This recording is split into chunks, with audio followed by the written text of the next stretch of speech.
Good morning class. Today is our science class. ठीक है, and we had started chapter number 5 conservation of plants and animals. ठीक है, हम लोगों ने कौन कौन से टॉपिक डिस्कस किए थे? Biodiversity around us, biodiversity in India, ठीक है, and threats to biodiversity.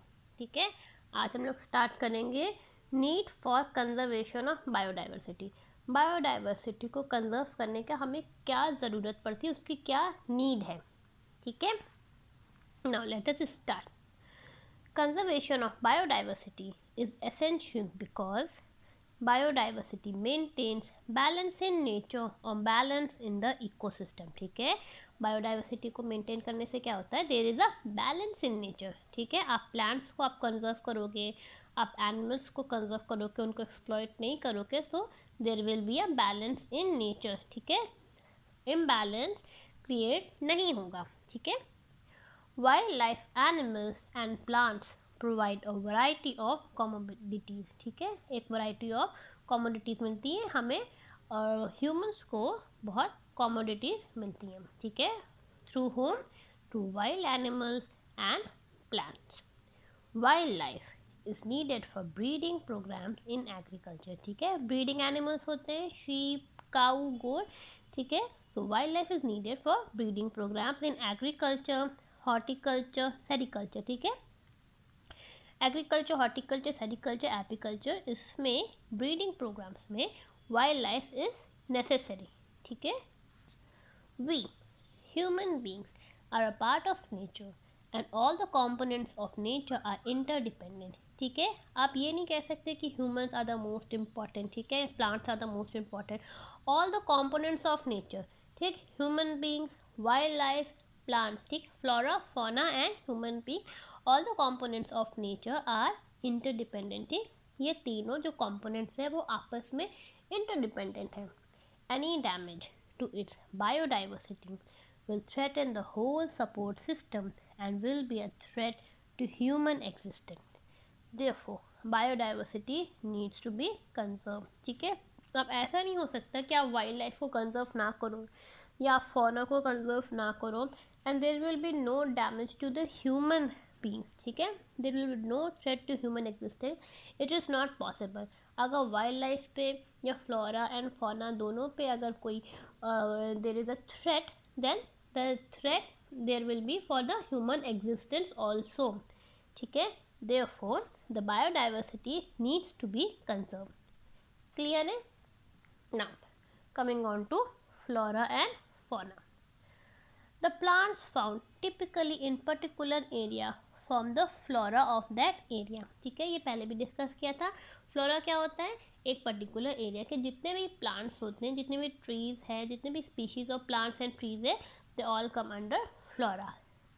The term fauna represents the wild animals found in a particular place or particular geographic region. ठीक है, similarly fauna क्या होता है? जितने भी wild animals हैं in that particular region is known as fauna.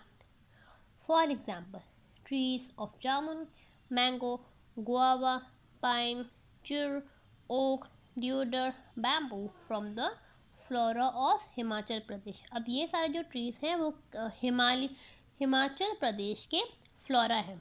ठीक है, now and trees of dhak, salai, jamun, arjan and bear the form the flora of Rajasthan. अब राजस्थान का क्या फ्लोरा है? ये धाक, सलाई, जामुन, अर्जुन. ठीक है, तो ये पर्टिकुलर रीजन की ये फौना है. Tiger, leopard, antelope, sambar, chinkara, nilgai, porcupine, hyena and wild bear represent the fauna of Rajasthan. Similarly fauna कौन से हैं राजस्थान के? ये सब. ठीक है, क्लियर है? Now what are endemic species? Some species of plants and animals are found exclusively in a particular area and do not occur naturally anywhere else. Such species are called endemic species to that state, country or geographical area. अब देखो, कोई भी जैसे आप animal है वो सिर्फ उसी पर्टिकुलर रीजन में पाया जाता है और it is not found elsewhere.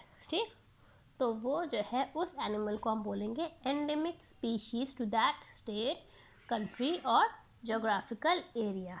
ठीक है, अब इसके एग्जांपल्स देख लेते हैं। लायन और बब्बर शेर इज एंडेमिक टू गिर फॉरेस्ट इन गुजरात।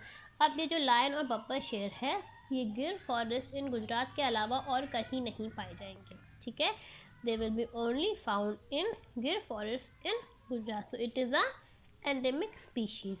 ठीक है, similarly Himalayan weasel is endemic to Himalayan region. ठीक है, हिमालयन रीजन के अलावा Himalayan weasel will not be found elsewhere. Snow leopard is endemic to Himalayan range found from Kashmir to Sikkim. Snow leopard कहाँ पाया जाता है? Kashmir to Sikkim के range में। Wild mango and sal trees form endemic flora of Pachmarhi biosphere reserve. ठीक है, ऐसे ही fauna भी है कि वाइल्ड मैंगो और साल ट्रीज सिर्फ इस एरिया में, इस रिजर्व में पाए जाते हैं and it is not found elsewhere. ठीक है, now the existence of endemic species is often threatened due to the introduction of exotic species from other geographical areas. As such, the conservation of biodiversity essentially implies conservation of forest and conservation of wildlife. ठीक है, हमने पिछले class में discuss किया था the introduction of exotic species. Exotic species क्या होती हैं? वो स्पीशीज जो that is not from that particular area. ठीक है, वो उस एरिया में नहीं थे जिसमें उनको इंट्रोड्यूस किया गया। ठीक, एक्जॉटिक स्पीशीज को इंट्रोड्यूस किया गया एक एरिया में, तो जो वहाँ पे पहले से रह रहे थे, for example the endemic species. ठीक है, तो उनके एग्जिस्टेंस पे इट विल बी थ्रेटेंड। ठीक है, due to the introduction of exotic species. ठीक है, क्लियर है? Now conservation of forest. ठीक, conservation of biodiversity two parts में डिवाइड हो गई, कंजर्वेशन ऑफ फॉरेस्ट में और कंजर्वेशन ऑफ वाइल्ड लाइफ में। ठीक है, now first will discuss conservation of forest. Forest conservation can be achieved when the habitat of wild animals are conserved. The method of forest conservation are prevention of। ठीक है, अब discuss करेंगे forest conservation के methods क्या हैं।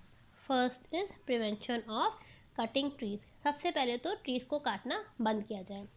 Cutting of trees for agriculture purpose results in loss of habitats of plants and animals. Replanting of trees in a forest is very important part of conservation. ठीक है, अगर इसको cut करते हैं हम ट्रीज को फॉर एग्रीकल्चर पर्पस, तो इससे क्या होता है? Loss of habitats of plants and animal, उसकी जगह की लॉस हो जाता है और प्लांट हैबिटेट ऑफ प्लांट। ठीक है, और एनिमल्स का कैसे होता है? जो एनिमल्स उस ट्रीज में रह रहे थे, ठीक है, वो वहाँ से वो they are removed from that tree because the tree got cut. ठीक है, अब रीप्लांटिंग को चाहिए रहता है। ठीक है, replanting of trees in a forest is very important. क्या करना चाहिए? रीप्लांटिंग। In order to conserve forest, the prevention of cutting down of trees is essential. ठीक है, कंजर्व करने के लिए क्या होना चाहिए? Prevention of cutting down of trees, it is very important, it is the most important. The second is excessive grazing. It should be prevented. The increasing population of domestic animals has led to overgrazing, which must be controlled to save forest. ठीक है, excessive overgrazing को हमें control करना चाहिए। And the third is poisoning of biodiversity. ठीक है, avoiding disposal of waste from cities, agriculture field and industries into forest. ठीक है, जैसे कि वेस्ट आते हैं कई सारे सिटीज़ से, एग्रीकल्चर फील्ड से और इंडस्ट्रीज से, वो सारे कहाँ जाते हैं? उनको डाल दिया जाते हैं फॉरेस्ट में, तो it results in the poisoning of the biodiversity. Habitat destruction takes place by large scale man made alteration. ठीक है, these all are man made alteration which is mining, construction of dam, industries, etc. It should be minimized. It all leads to the poisoning of biodiversity. A forest fire have destroyed many forests. Care should be taken to